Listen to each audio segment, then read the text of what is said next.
Chalani z Drženic už majú základňu pripravenú.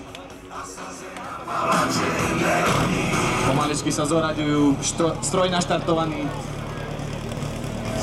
Ešte menšie úpravy na Bčke. Tak, chlapci sú pripravení, počkajú si ešte na fotečku. Hlavný rozhodca im dovolí štart a môžeme ísť. Takže Drženice muži, nech sa páči.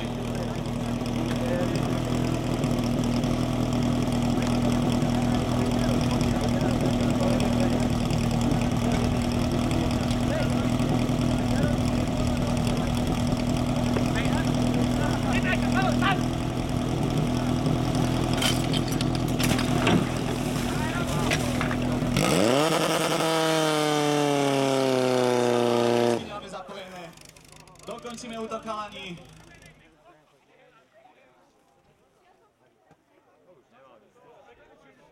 Dokončíme. Takže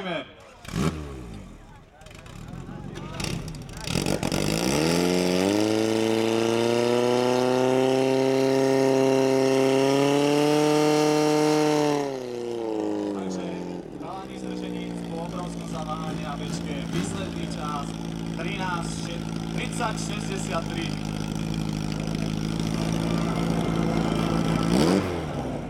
Na Viterze mali rýchlejší, ten bol 30:06. Takže na hlavnú základňu nám prichádzajú Turčianske Teplice ženy v ženskej kategórii, zatiaľ na prvom mieste